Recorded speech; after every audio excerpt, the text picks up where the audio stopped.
নমস্কার বন্ধুরা, আশা করি সবাই খুব ভালো আছো। শুভমিতা ব্লগে সবাইকে স্বাগত জানাই।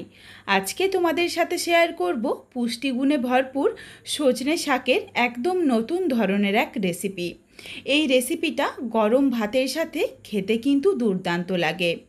সজনে শাক এমনি ভাজা আমরা প্রায় দিন খেয়ে থাকি, তবে সজনে শাকের যদি এইভাবে একবার রেসিপিটা বানাও তাহলে কিন্তু বেশ অন্যরকম লাগবে। আর যারা শাক খেতে একদমই পছন্দ করে না তারাও কিন্তু এইভাবে বানালে শাকের রেসিপিটা চেটেপুটে খাবে।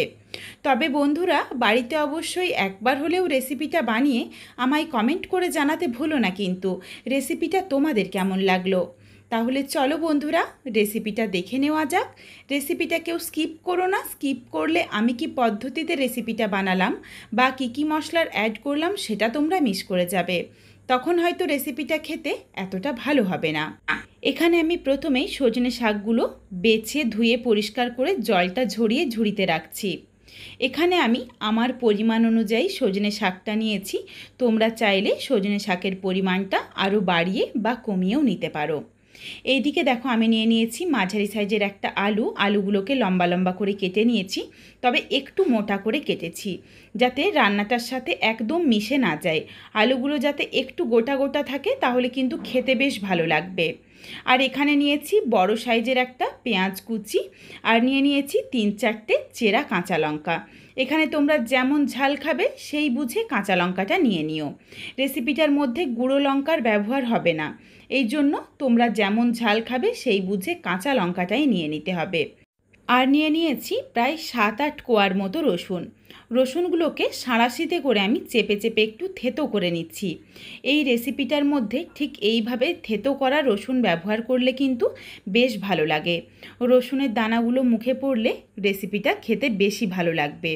রেসিপিটার মধ্যে তোমরা চাইলে একটু কুচনো রসুন ব্যবহার করতে পারো বা গ্রেড করেও দিতে পারো, তবে একদম মিহিভাবে রসুন বাটাটার ব্যবহার করো না, তাহলে খেতে বেশি ভালো লাগবে না।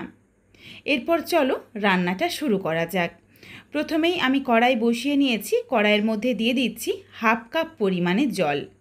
জলটা গরম হয়ে যাক, আর এর মধ্যে আমি দিয়ে দিচ্ছি স্বাদ অনুযায়ী লবণ। শাকের জন্য যেটুকু লবণ লাগবে সেই বুঝে একদম 1 চিমটি পরিমাণে লবণ দিয়েছি, তার কারণ শাকের পরিমাণটা অল্প রয়েছে আর শাক তো এমনিতেই কমে যাবে। লবণ দেওয়ার পরে দিয়ে দিলাম 1 চিমটি পরিমাণে খাবার সোডা। কোনোভাবেই 1 চিমটির থেকে বেশি না হয়ে যায় এদিকে খেয়াল রেখো, নইলে আবার শাকটা একদম গলে যাবে, সেই ক্ষেত্রেও কিন্তু খেতে ভালো লাগবে না। খাবার সোডা দেওয়ার জন্য খুব সহজেই সজনে শাকটা নরম হয়ে যাবে। তবে যারা শাকটা একটু শক্ত খেতে পছন্দ করো তারা চাইলে কিন্তু খাবার সোডা ছাড়াই শুধুমাত্র লবণ দিয়ে এইভাবে শাকটা সেদ্ধ করে নিতে পারো। শাকটা দিয়ে নাড়াচাড়া করে মিশিয়ে নিয়েছি। এরপর ঢাকা চাপা দিয়ে শাকটা সেদ্ধ করে নেব। এখানে খাবার সোডা দেওয়ার জন্য প্রায় 3 থেকে 4 মিনিটের মধ্যেই শাকটা ভালোভাবে নরম হয়ে যাবে। বেশ কিছুক্ষণ ঢাকনা দিয়ে ঢেকে রেখেছিলাম, এরপর ফিরে এসেছি। তোমাদের একটু আমি শাকটা দেখিয়ে দিই। প্রায় 2-3 মিনিটের মধ্যেই দেখো শাকটা সুন্দরভাবে নরম হয়ে গেছে, একদমই বেশি সময় লাগলো না। হাতে করে একটু চেপে দেখিয়ে দিচ্ছি, দেখো বেশ নরম হয়ে গেছে। এরপর গ্যাসের ফ্লেমটা বাড়িয়ে দিলাম, আঁচটা বাড়িয়ে দিয়ে জলটা শুকিয়ে নিচ্ছি। জলটা বেশ অনেকটা কমে এসেছে, তবে এখানে আমি দিয়ে দিচ্ছি সামান্য একটু চিনি। চিনিটা কিন্তু অতি অবশ্যই ব্যবহার করো, কারণ সজনে শাকের মধ্যে একটা হালকা তেতো ভাব থাকে। সামান্য একটু যদি চিনি দেওয়া হয় তাহলে সেই তেতো ভাবটা একদমই চলে যায়। শাকটা সেদ্ধ হয়ে যাওয়ার পরেই চিনিটা দিতে হবে। চিনি যদি শাক সেদ্ধ হওয়ার আগে দাও তখনও কিন্তু শাকটা শক্ত হয়ে যেতে পারে।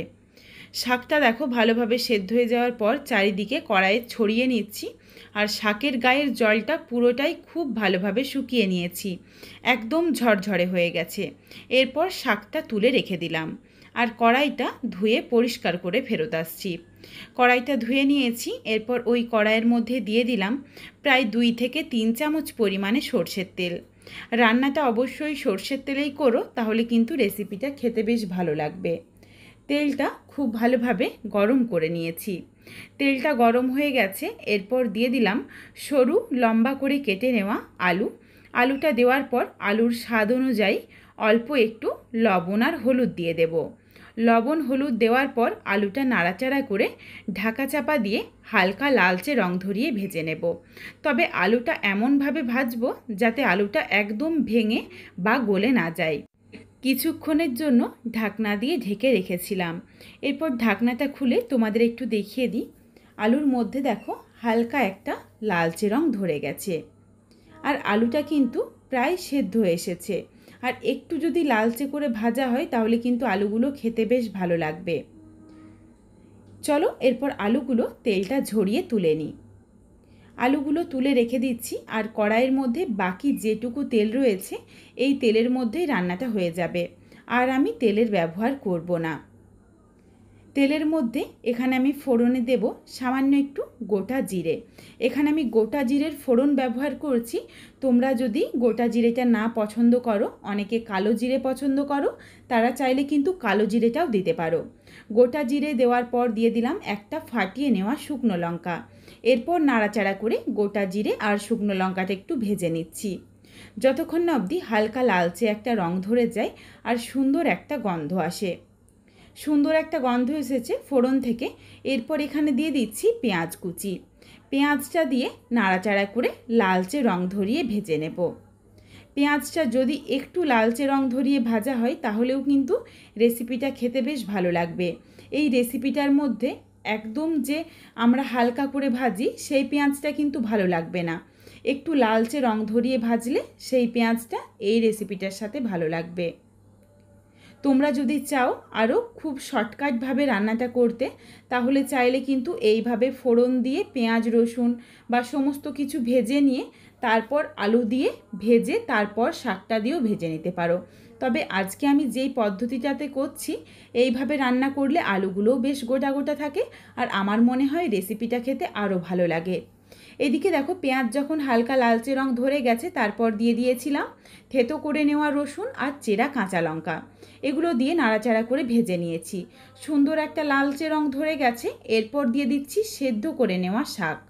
শাকটা দিয়ে নাড়াচাড়া করে নিচ্ছি প্রায় 1 থেকে 1.5 মিনিট সময় নিয়ে, যাতে শাকের গায়ের মধ্যে হালকা যেটুকুও জল রয়েছে সেই জলটাও শুকিয়ে যায় আর শাকটা বেশ ঝরঝরে হয়ে যায়। শাকটা দেখো সুন্দরভাবে ঝরঝরে হয়ে গেছে। এখানে আমি 1 চিমটি লবণ দিয়ে দিচ্ছি, তার কারণ এখানে পেঁয়াজ আর রসুনের জন্য কিন্তু অল্প একটু লবণ লাগবে। শাকের মধ্যেও আমি খুবই অল্প লবণ দিয়েছিলাম, এই জন্যই অল্প একটু লবণের ব্যবহার করেছি।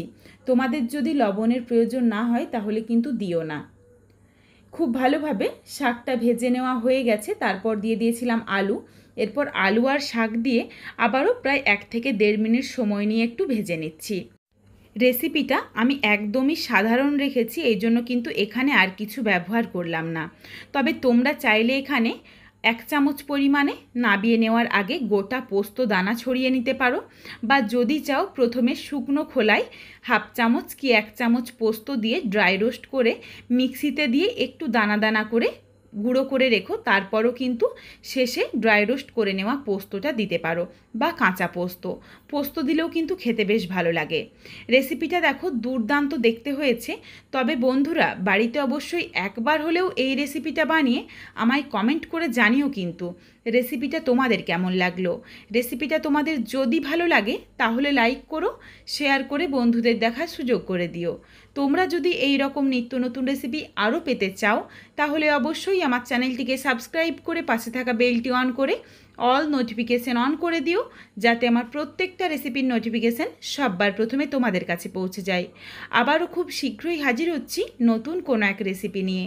পরবর্তী রেসিপি দেখার আমন্ত্রণ রইল। পুরো ভিডিওটা দেখার জন্য অনেক অনেক ধন্যবাদ।